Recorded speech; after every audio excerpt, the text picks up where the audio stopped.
They call it the graveyard of the Atlantic.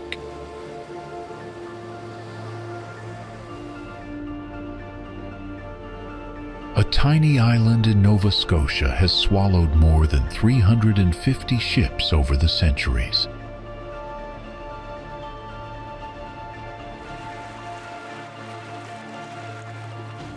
Imagine sailing through thick fog, only to be pulled into the jaws of an invisible shore.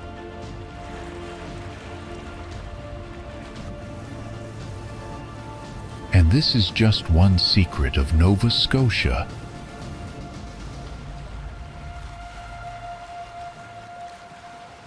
This province is wild and mysterious, shaped by crashing waves, wind-carved cliffs, and stories that echo through time.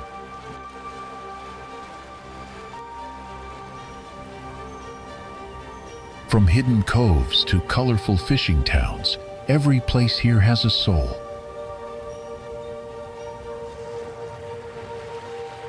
So how did a place so remote become the keeper of such dramatic tales?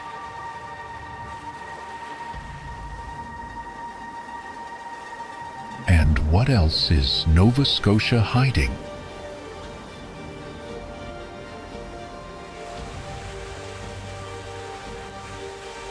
Stay with me.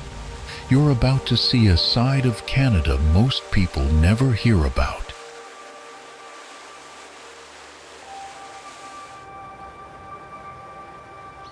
And by the end, you'll wonder why no one told you sooner.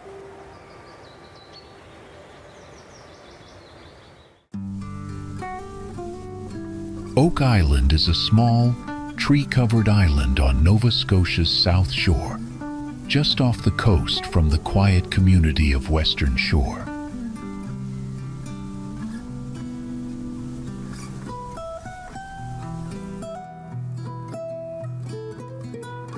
It may look peaceful, but for over 200 years, this island has been wrapped in mystery and treasure stories.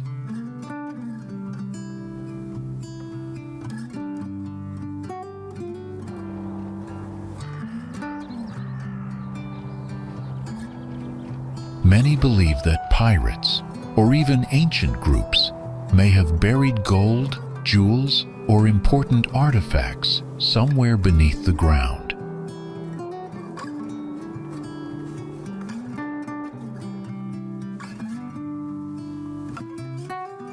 The most famous spot is the Money Pit, a deep hole where wooden platforms were found every 10 feet, starting back in 1795.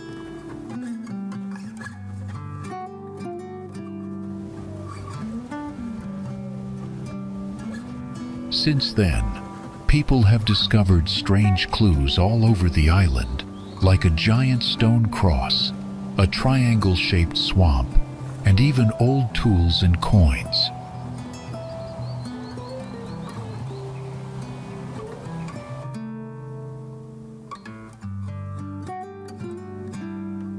Some say the island swamp used to be a cove, possibly changed by humans hundreds of years ago.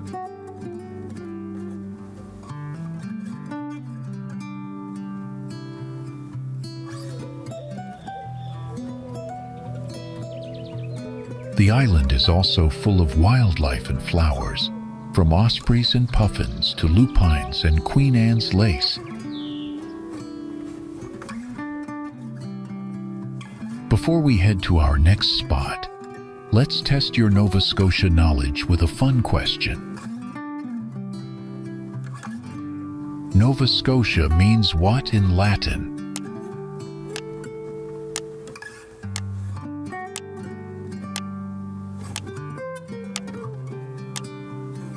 Comment your answer below.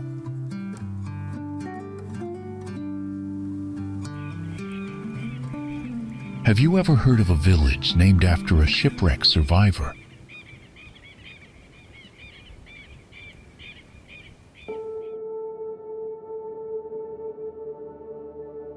Peggy's Cove is a tiny fishing village just outside Halifax, and it's full of stories, waves, and rocky beauty.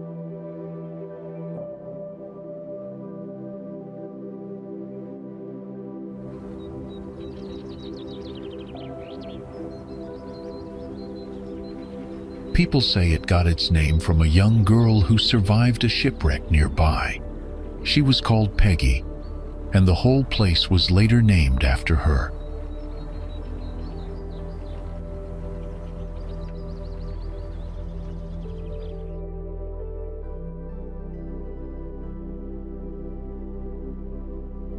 The village began in 1811 with just 6 families who fished the sea and farmed the land.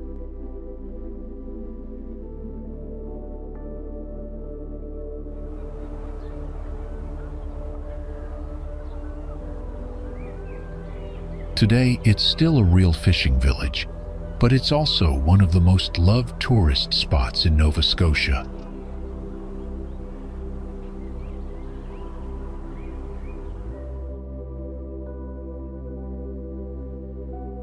Its giant granite rocks were shaped by glaciers thousands of years ago, and you can still see their marks on the ground.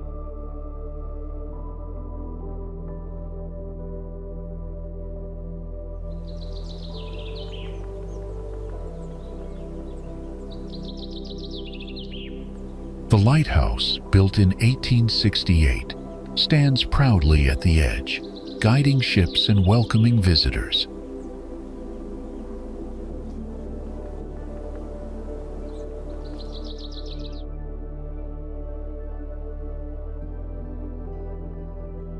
To keep people safe, a big wooden viewing deck was added in 2021, so you can watch the waves without worry.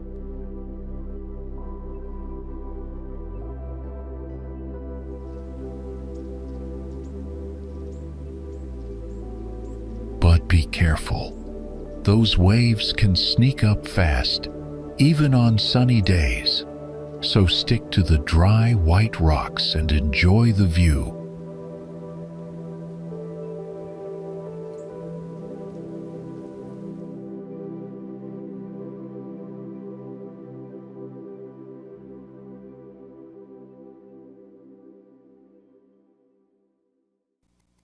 If you are watching this, please click the subscribe button in the corner of the screen. It's completely free, but means a lot to us.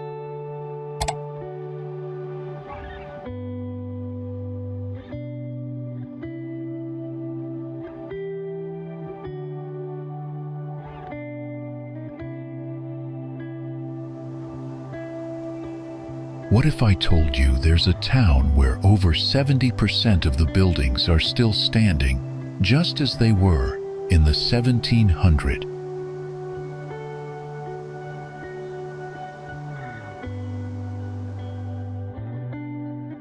Welcome to Lunenburg, Canada's living postcard from the past.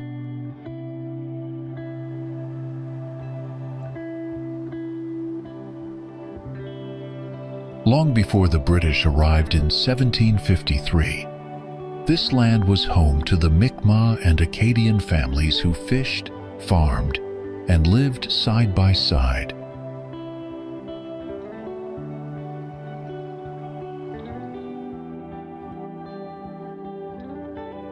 When the British settled here, they brought 1,400 Protestants from Europe, many of them angry because they hadn't received the land they were promised.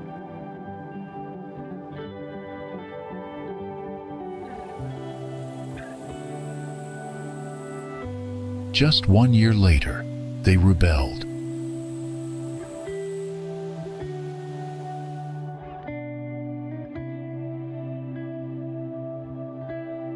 Armed settlers declared their own mini-republic before being shut down by British troops.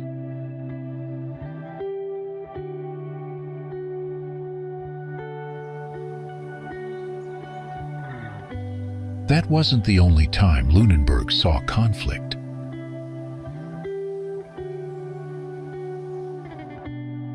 In 1756, a raid by the Mi'kmaq and Maliseet devastated the town. And in 1782, American privateers attacked again during the Revolution. But Lunenburg rebuilt, each time stronger.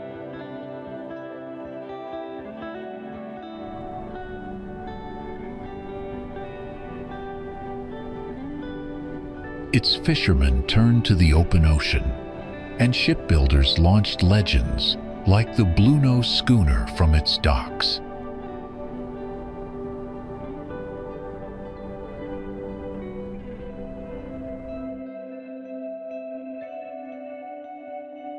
The town even got involved in rum running during America's Prohibition, sneaking liquor across the sea while pretending to fish.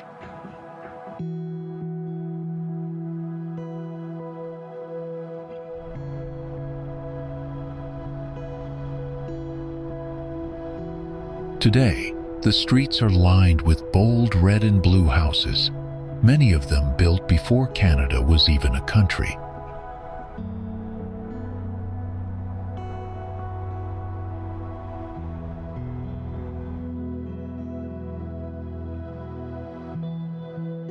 From above, the town still follows its 18th century grid, a planned British colony that never really changed.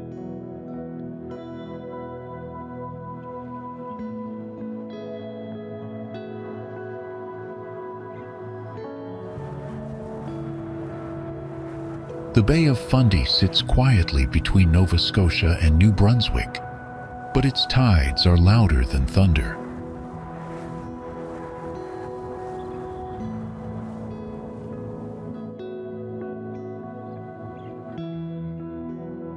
Every day, the water rises and drops by more than 50 feet, uncovering rocky seafloors, then swallowing them whole again.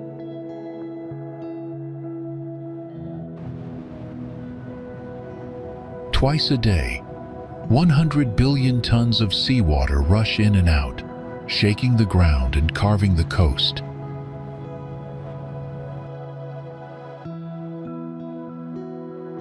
On the rivers that flow into the bay, waves suddenly roll upstream, tidal bores that flip the rules of nature.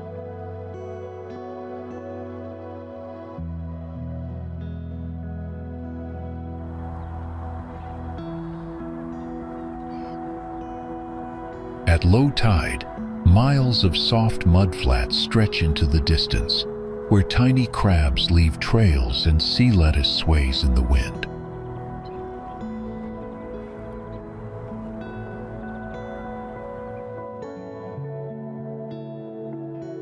Fossils from the world's oldest dinosaurs hide in the cliffs at Burnt Coat Head, and layers of ancient trees sit frozen in time at Joggins.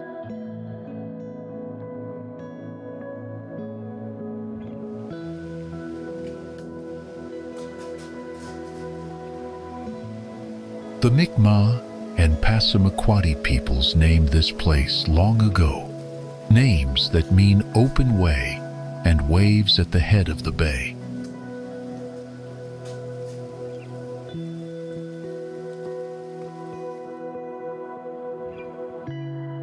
The name Fundy may come from the French word fendu, meaning split, like how the bay cracks open with every tide.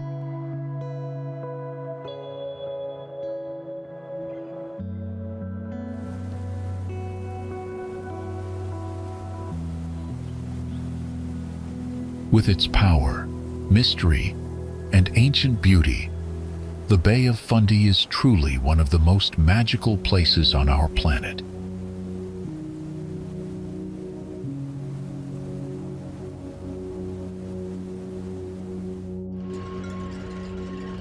The Cabot Trail is one of the most breathtaking drives in all of Canada.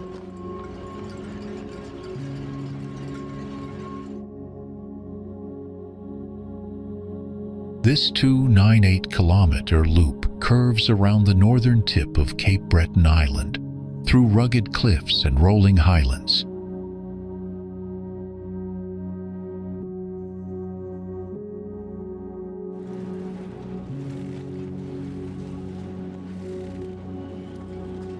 It winds right through Cape Breton Highlands National Park, where ocean views and mountain peaks meet in the same frame.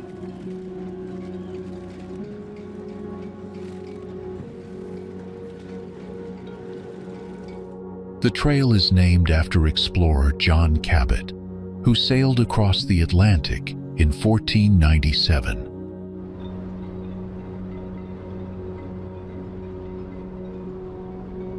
Even though he likely landed in Newfoundland, the name still captures the spirit of discovery here.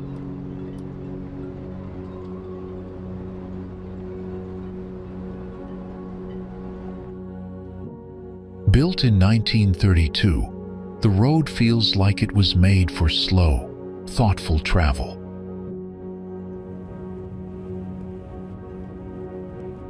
Every turn brings a new view, something wild, peaceful, and powerful, all at once.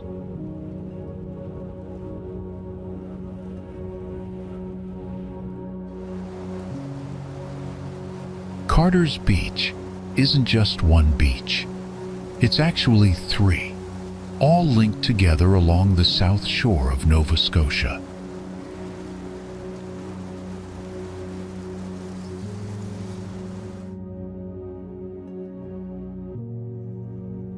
Each one faces a different direction, so even on windy days, you can almost always find a calm, sunny spot to settle in.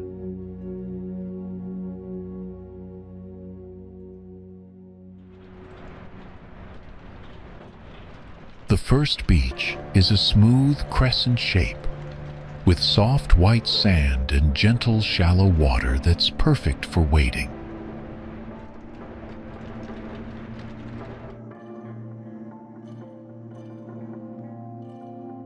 The second beach is split by a tidal river.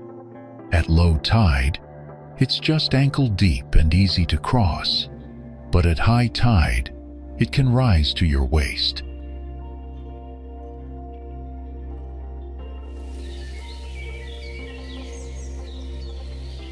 Set inside a 97-hectare natural park, Carter's Beach is a place where quiet nature meets unforgettable memories.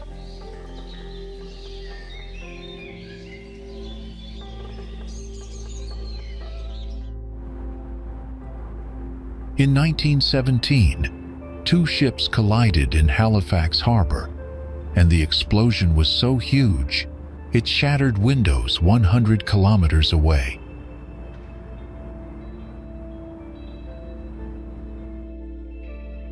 It was the largest man-made blast in history before the invention of nuclear weapons. Nearly 2,000 people were killed, and thousands more were injured.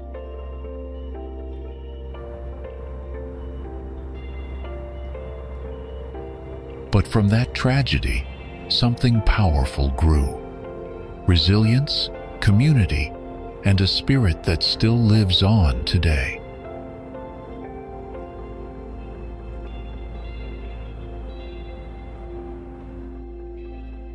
This is Halifax, the heart of Nova Scotia and the soul of Atlantic Canada.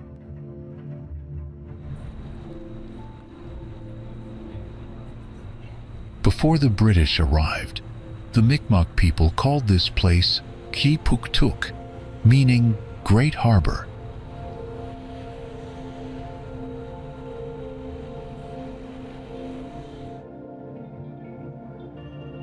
It was more than just a name. It was a lifeline for trade, travel, and life by the sea.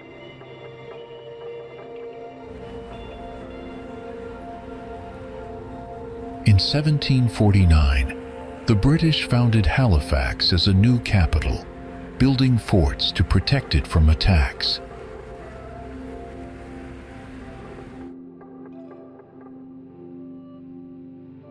You can still walk up Citadel Hill today and feel the echoes of history in the stone walls.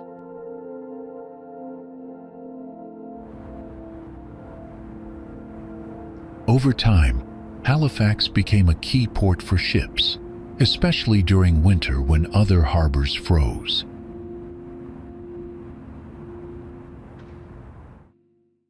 It grew into a center for trade, shipbuilding, and military strength.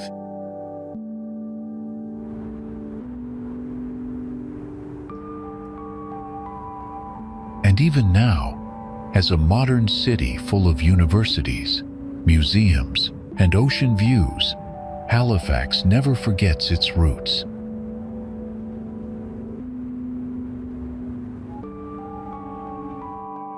Every corner of this city tells a story, some filled with heartbreak, others with hope.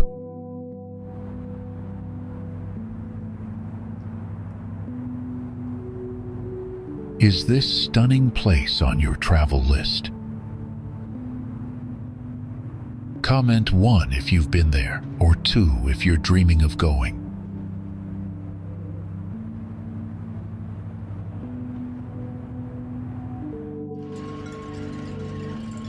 Stunning, isolated, wild.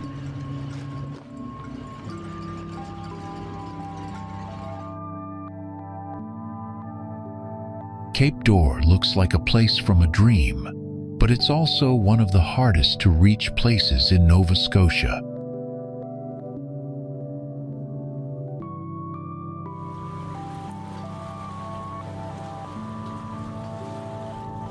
Its black basalt cliffs tower 200 meters above the sea, formed over 200 million years ago when lava flowed across ancient land.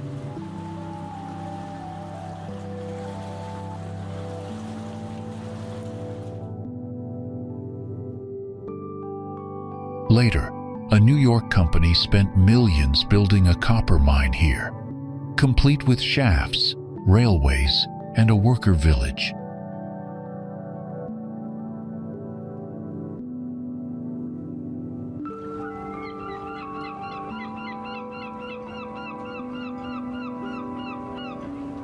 But the copper veins were small, and by 1907 the mine was shut down and the village was abandoned.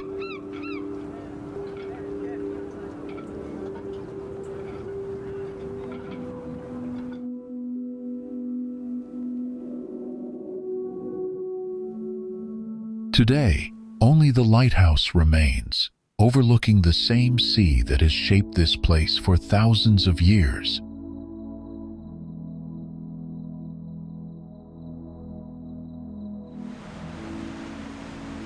Peggy's Cove Lighthouse is one of the most famous lighthouses in all of Canada, and maybe even the most photographed.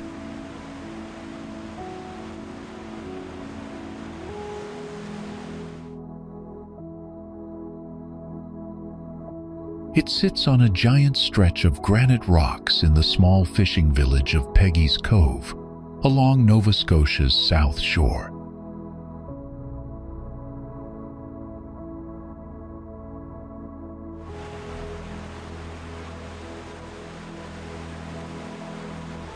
The lighthouse we see today was built in 1915, but the very first one here was made of wood back in 1868.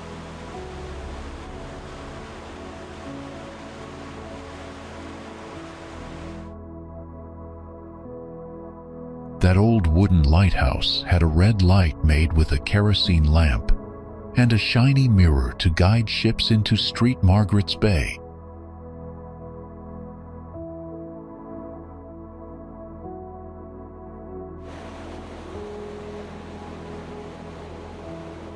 Later in 1914, they built the concrete tower we see today, still keeping the same 8-sided shape as the old ones.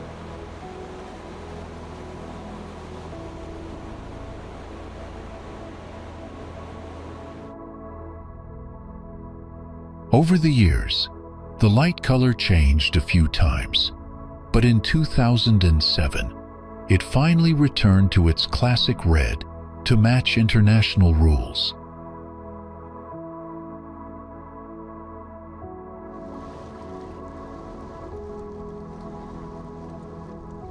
In the past, visitors could even send postcards from a tiny post office inside the lighthouse, with a special stamp shaped like the lighthouse itself.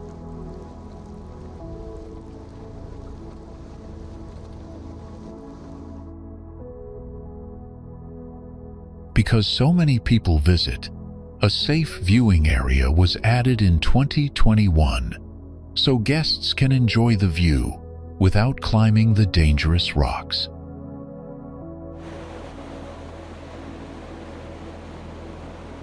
Our content comes from many sources. If you spot anything that seems off or have more to share, drop a comment. We'd love to hear your thoughts.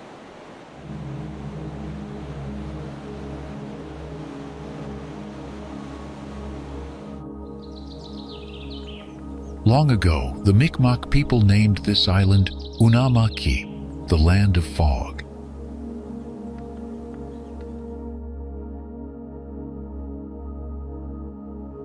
For centuries before Europeans came, the Mi'kmaq lived across Cape Breton Island, fishing in the cold Atlantic and gathering herbs from the forests.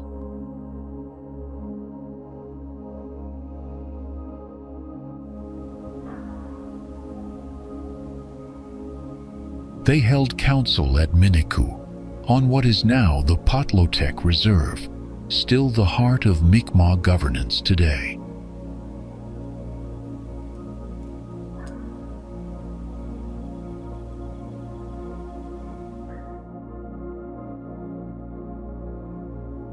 In 1497, John Cabot is believed to have first sighted land here, near what is now Cape Breton's eastern shore.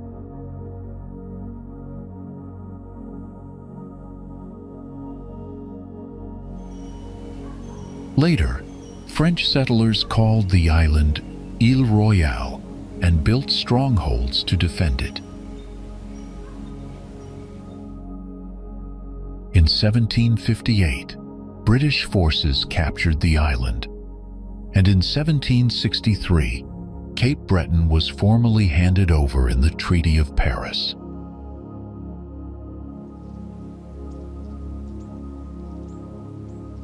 By 1820, the island was reunited with Nova Scotia, but its name, Cape Breton, remained, likely tied to Basque or Breton fishermen from France.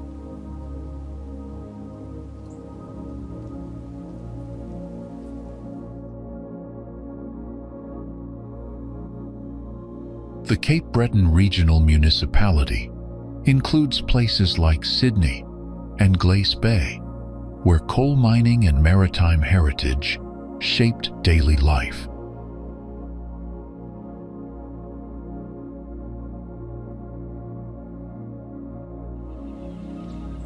Five Islands Provincial Park is a beautiful place sitting right on the Bay of Fundy.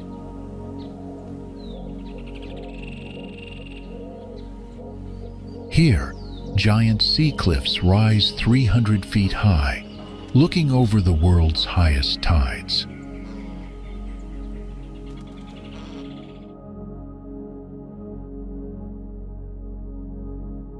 You'll see the five legendary islands floating just offshore, each one shaped by centuries of crashing tides and ancient rock.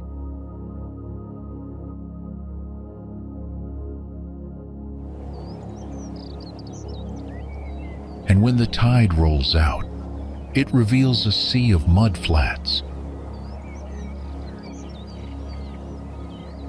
But be careful, the Fundy tides return fast and fierce. Always check tide times before you step too far.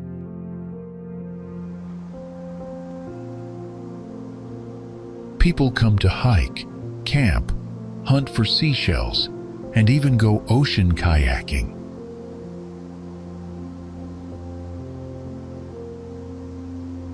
You can also find quiet beaches that hardly anyone visits. Perfect for exploring.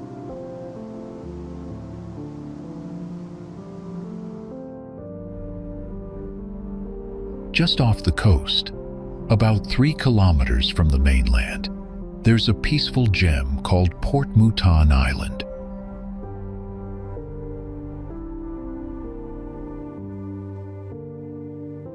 It's the largest private island on the east coast of North America.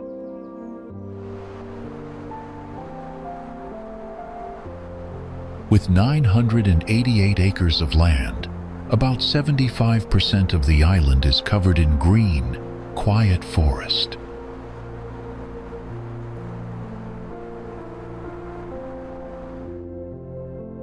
There's even talk that some trees could be cleared to make space for a small airstrip.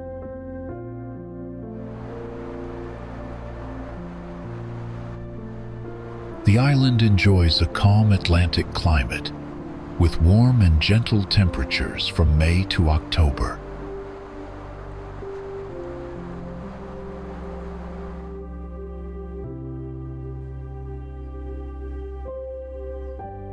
Thanks to the Gulf Stream, it stays between 18 and 30 degrees Celsius, perfect for a summer getaway.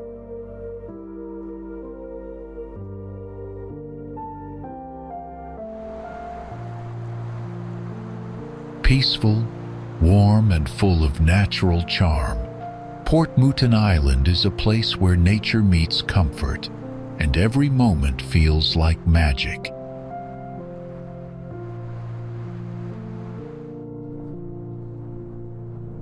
What if I told you there's a city with more lakes than Starbucks shops in some countries?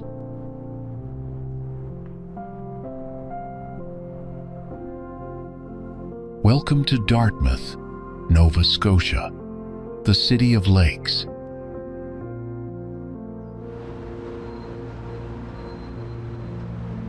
Just a short ferry ride from downtown Halifax, Dartmouth is known for its 23 freshwater lakes, many of which are open for kayaking, swimming, and even windsurfing in summer.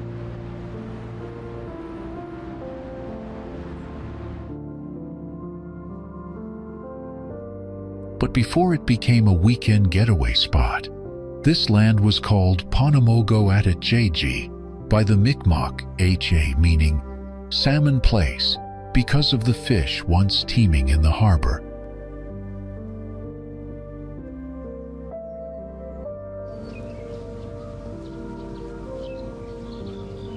The British arrived in 1750 aboard the ship Alderney and built the first settlement here, despite constant attacks from the Mi'kmaq and Acadians.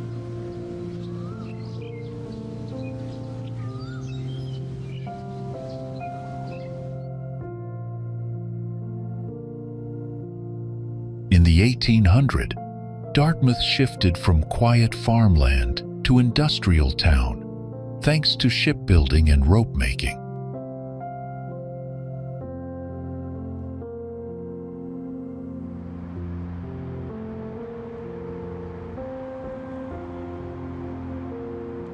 Then in 1955, the Angus L. MacDonald Bridge linked it to Halifax, and suddenly, everything changed. People poured in, and suburbs rose fast.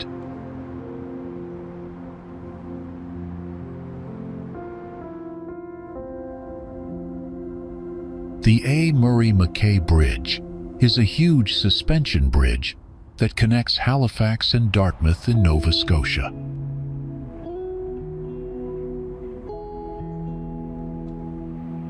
Locals call it the New Bridge, even though it opened back in 1970.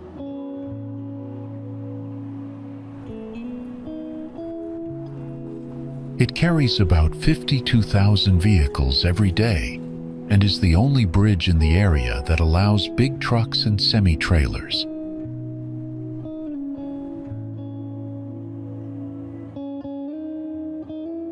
This bridge is 1,200 meters long and was the first in North America to use a special steel deck that made it super strong but lighter.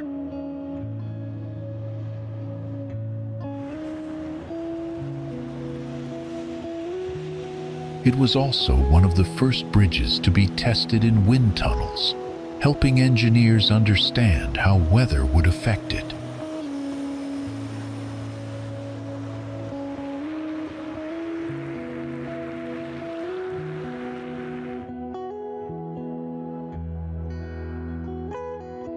When it opened, people were excited.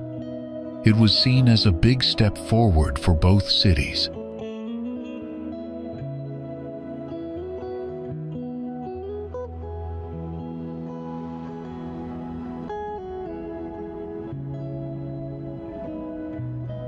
But the bridge also has a complicated history, especially because its construction meant removing the black community of Africville.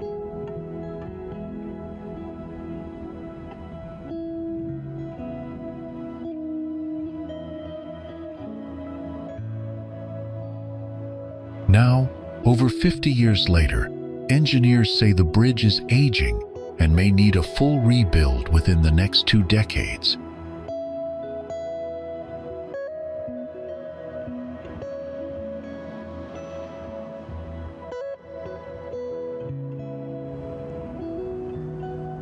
Bedford is a peaceful suburban community just outside Halifax, sitting at the edge of the beautiful Bedford Basin.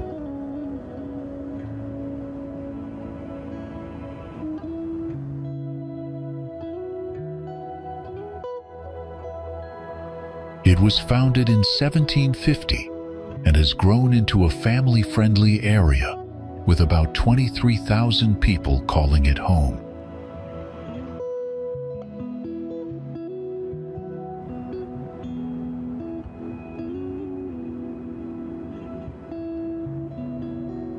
This old highway was lined with cozy motels and restaurants, welcoming visitors from near and far.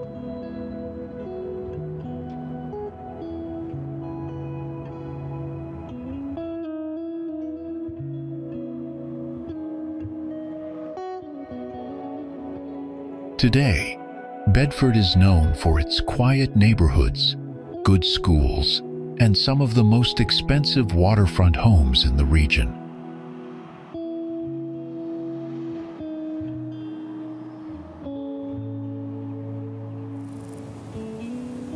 Baddeck is a peaceful village on Cape Breton Island, often called the beginning and the end of the famous Cabot Trail.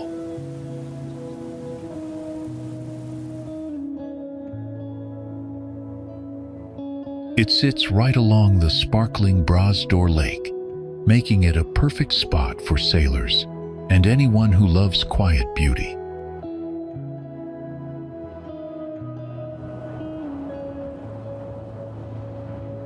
The name Baddeck comes from the Mi'kmaq word Baddeck, which means place with an island near, a nod to nearby Kidston Island.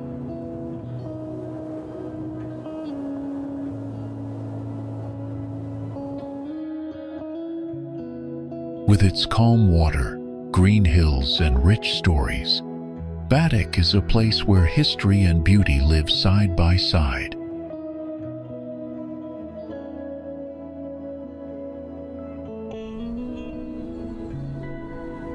Long Lake stretches out like a calm mirror, just a few kilometers from Halifax's busy downtown.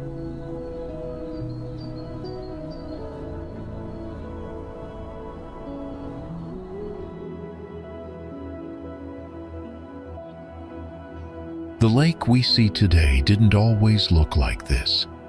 Its shape and size were changed by a massive dam built nearly 100 years ago.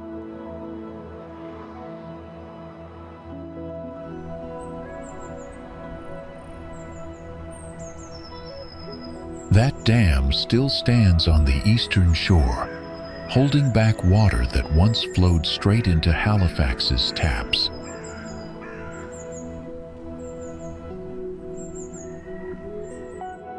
A hidden pipeline runs beneath the ground, connecting Long Lake to nearby Spruce Hill Lake and the Chain Lakes.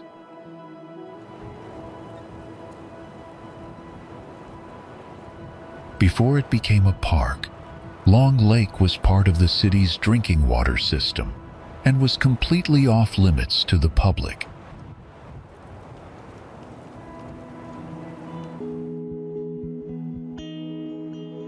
Because of that, the shoreline stayed wild for decades. No cottages, no roads, just quiet forest wrapped around deep, clear water.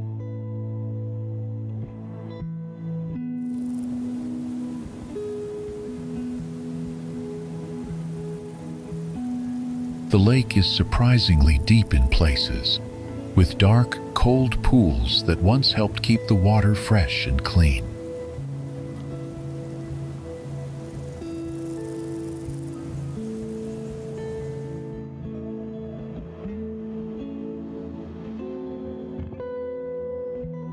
Today, kayakers and swimmers enjoy the same quiet waters that once powered an entire city.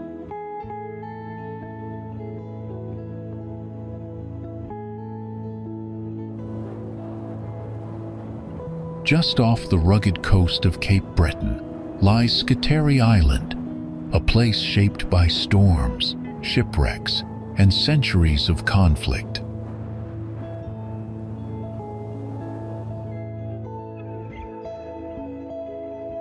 In 1629, Scottish settlers built Fort Rosemar here, only to have it destroyed months later in a surprise French attack.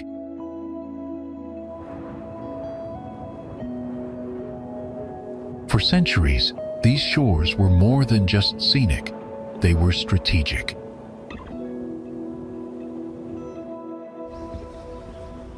Just a short walk from Carter's Beach, there's a little river that looks like it came from a dream.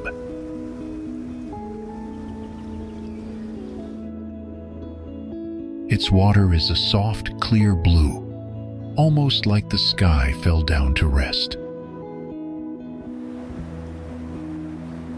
The river gently flows through fields of bright green grass, swaying in the wind. Everything here feels calm, like time is moving a little slower.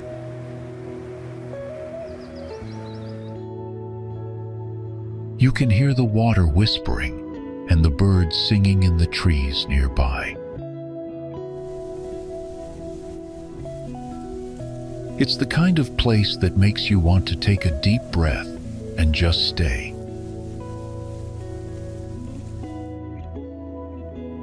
Some people walk along the edge barefoot, feeling the cool grass under their feet.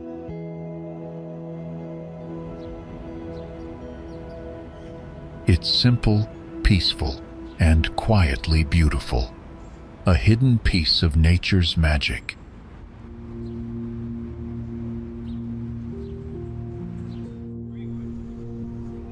In the heart of downtown Halifax stands a church that looks like it came from a fairy tale.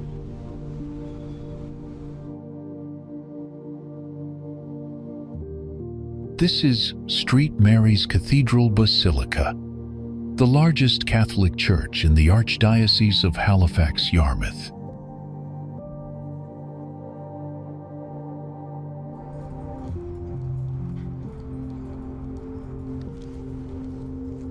With its tall granite spire reaching 189 feet high, it holds the record for the tallest granite spire in all of North America.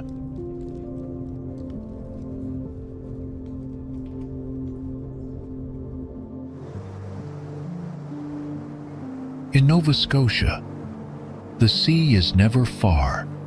No matter where you go, the coastline is always calling.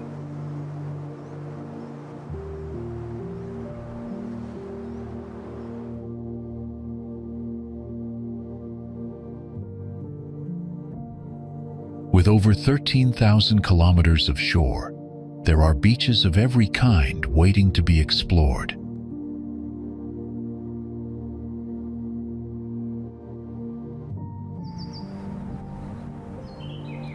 Some spots are calm and deep, with dark blue water that looks like ink.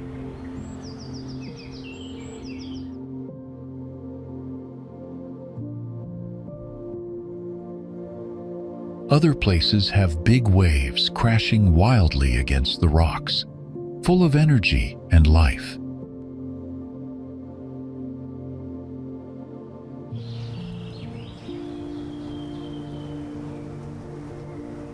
Take a drive along the Cabot Trail or walk the shore. Every step feels like an adventure.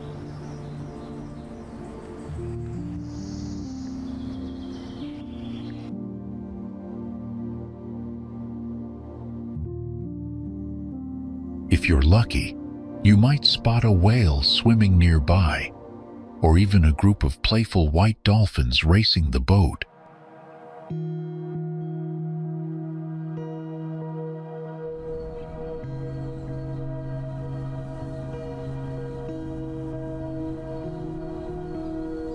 Nova Scotia's coast isn't just something you see, it's something you feel deep in your heart.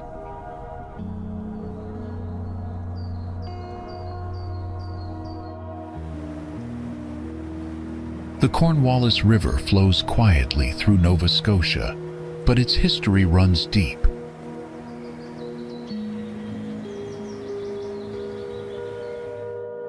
For thousands of years, the Mi'kmaq called it Jijuk-Tukwake, the narrow river.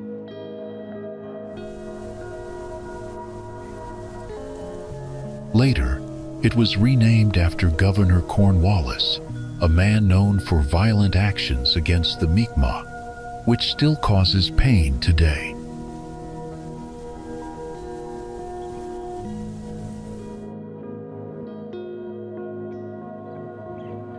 Nova Scotia is a place where the ocean shapes everything: the land, the culture, and even the rhythm of life.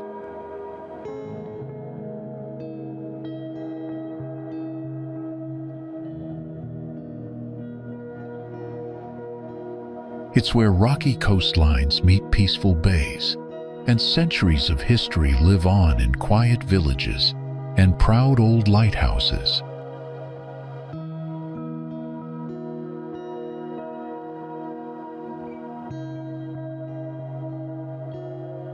You can hike highland trails, listen to fiddles in a seaside pub, or watch the sun melt into the Atlantic with nothing but waves for company.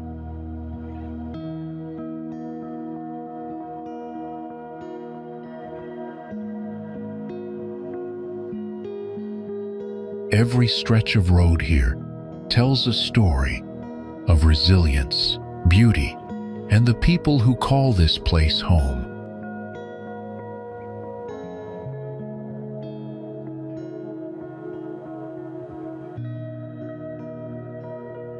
Nova Scotia isn't just somewhere you go.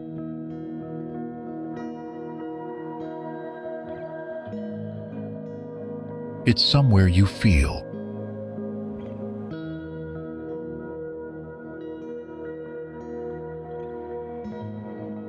And just when it feels like the journey's ending, it leaves you wanting more.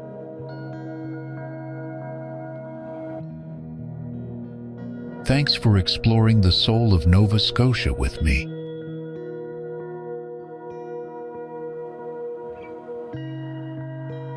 See you on the next adventure.